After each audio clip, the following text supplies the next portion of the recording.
Hi, everybody. It's Ron and Rod coming at you with the first round of this year's college football playoff action. We got 4 games to kick off round 1. And, we'll get right into those plays as quick as we can.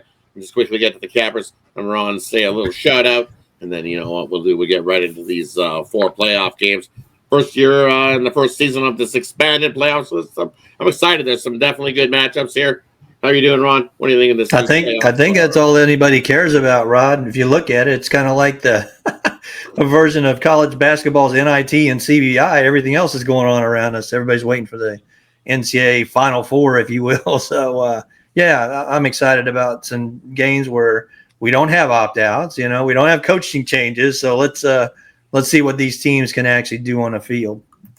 Right, or we can actually cap game and know who's playing or not in and out. We get enough of that in the NBA of question marks of who's going to start before the game. At least with these ones, we know who's in, who's out, and who's going to actually play these games. So let's get right into it like we do here at Tony's Picks. First game we got on the schedule, we got Indiana taking on Notre Dame here in this one. This did open up Notre Dame favorite 8.5.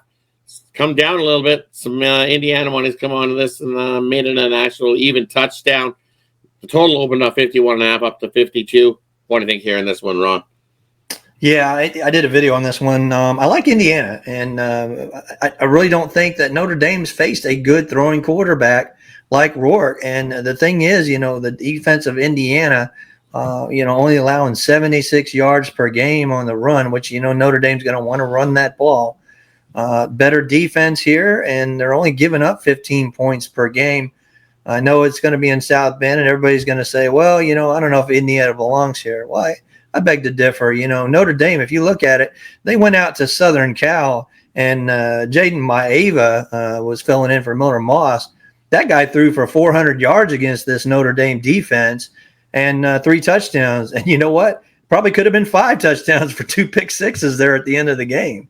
And they were 100 yards each. So I'm gonna lean to Indiana. I think we can get 7.5. We'll take plus 7.5 with Indiana.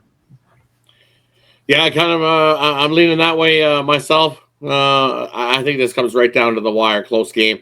But as you said, where I do like this, I like this to go under and over 51.5 up to 52. I don't think we're getting to 53 points in this game. This Indiana defense definitely being undervalued by people here. It's look at what they've done all season long, as you said, holding teams to under 15 points a game, 14.7 to be exact, and total yards a game on average, 244, which equates to about 4.1 yards per play. And you can't sell this Notre Dame defense short either. They have given up a few more yards offensively, but still, yards of play, still holding teams to 4.6 and holding teams to 13.6 points a game. So I like this game. Both teams to come in under the 20, almost like a first to 20 type game wins that. So, of course, you want to grab the points in your pocket, but I like the under as the play in this one, as I think both defenses shine in this first playoff matchup here on Friday. All right, on to the Saturday games here in this one. First up, we got SMU taking on Penn State. You look at Penn State laying 8.5 here in this one. Total is at 54.5. What do you think here in this one, Ron? Yeah, we got Beaver Stadium. We got the whiteout going on. It depends on the students that, I wondered about, with finals, and are the students actually sticking around this weekend, being Christmas is Wednesday, but hopefully, Penn State will have it packed out. I think the line's telling you a lot. Man, nothing against SMU, but I think they got the wrong matchup. I think if they got anybody else, they probably do a little better. Jennings looked great against Clemson, and Clemson's defense has not been the best it has been in years. But SMU with that big comeback should have won the game outright. But I really like SMU to stay close with Penn State, but I'm going to look at over 54. I don't know why it's this high, but I'm going to take Penn State and SMU to go over the total in this one. I think the total's up because you look over the last few games. Both these teams have definitely been scoring plenty enough points to get us up over this total. You look at SMU over the last 3 scoring 34 points. Well, Penn State's been scoring 35. And that's where I look at it going. You look at what Penn State's done over the last 3 games, and definitely not anywhere near what their usual has been defensively. All season long, they averaged giving up 16.4 points to opponents and less than 200 and less than 300 yards of offense. And you look over their last three, though, that's increased. They're giving up over 300 yards of total offense. The yards per play has went up to 4.9 and giving up 25.7 points a game. I'm going to go the other way. I'm going to take SMU plus the points here. I think they can keep it within a touchdown in this one. I like what SMU's defense has done all season long, and especially over their last three. They've actually picked it up defensively, holding teams with 251 yards of offense, which equates to 3.7 yards per play. I think this SMU defense is definitely getting undervalued here in this one. I got to take SMU plus the points in this matchup here on Saturday. All right, on to the next matchup here on Saturday's action. We got Clemson taking on Texas. Clemson up to 12 point dog here in this one. Total of 51.5 here in most places. What do you think here in this one, Ron? Yeah, Kate Klubnik. Nope, I can't trust them. That Texas, they're huge, man, and Clemson's not going to be able to run the ball. They're not going to be able to pass the ball. I think Texas just rolls in this one by probably about 17 to 20 points. Clemson giving up 5.2 yards per play, and Texas, only giving up 12 points per game. I think we're good at minus 11. So if you can get minus 11, take Texas minus at 11. And yeah, I'm going to butt heads again because I'm going to take Clemson plus the points. It's just, for me, it's just too many. This is one of those spots that it's like Texas against good passing teams. They haven't been good. Going back a few seasons, haven't been good. Teams that average more than 250 yards of passing, which I'm quite sure that Clemson can get in his sleep here against this Texas defense. Texas only 1-8 ATS dating back all the way back to 2023 against good passing teams, and I think Klubnik will do enough. Dabo will have Clemson ready to roll, and we'll have a game plan. It's what they do. I think Clemson makes it close. I do think that Texas does win this game, but not at 12. It's just too far. Even at 10.5, when it's opened up at, I was still on Clemson. I think this is a single-digit win for Texas. We've seen Texas play down to their opponent many times this season, get the win, but not the cover. I got to go with Clemson plus the points there in that one. And look at the last matchup. Here we go. We got Tennessee taking on Ohio State. Ohio State lands 7.5 here in this one. Total at 46. What do you think here in this one, Ron? Yeah, I've been saying it all year. When you get the SEC as a road dog, you want to play them. Plus 7.5. I think it's easy. I think they may win outright. Tennessee, Josh Heupel, if you look at him as an underdog, he's 14-4 ATS as a road underdog.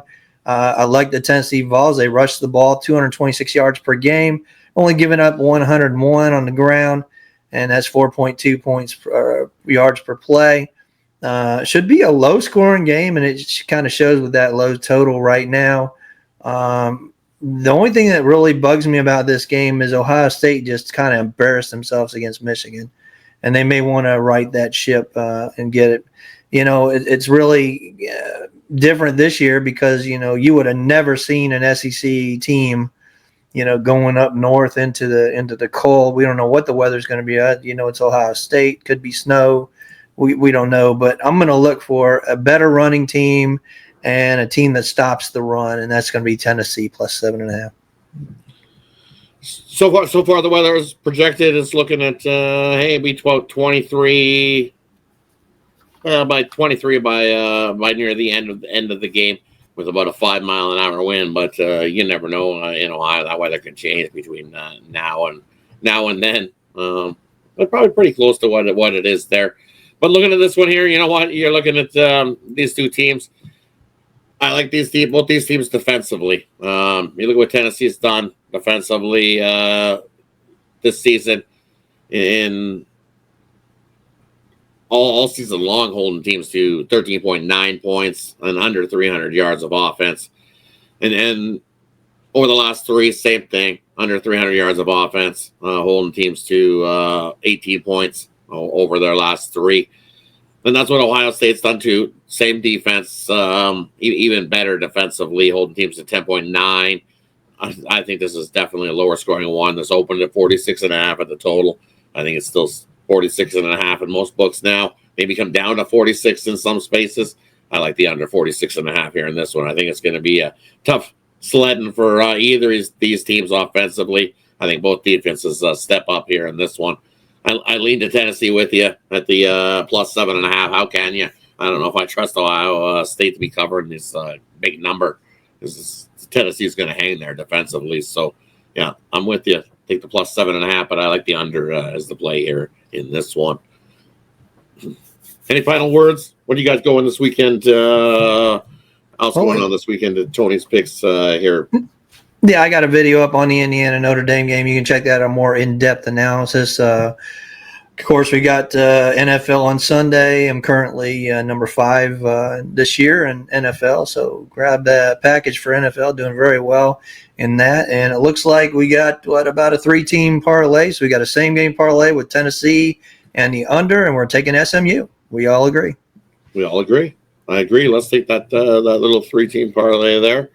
And definitely head on over to Tony'sPicks.com. See what we got going there. Hit the link. It's in the description. Hit the link. It's in the description. That'll get you right on over to Tony'sPicks.com. And you can find my best bets as well as Ron's best bets. Thanks, everybody, for tuning in. We appreciate each and everybody that tunes into these videos. Give us a subscribe. Give us a thumbs up. Greatly appreciated. Any final words for these fine folks, Ron? Now we'll be back before New Year's and get those big bowls. The big bowls after this one. So, yeah, we'll be ready. Definitely be on the lookout for round 2 action. We'll definitely get you guys covered here at Tony's Picks for those round 2 playoff action. Thanks, everybody. Have yourself a wonderful weekend. Have a good one. Catch you on the next one.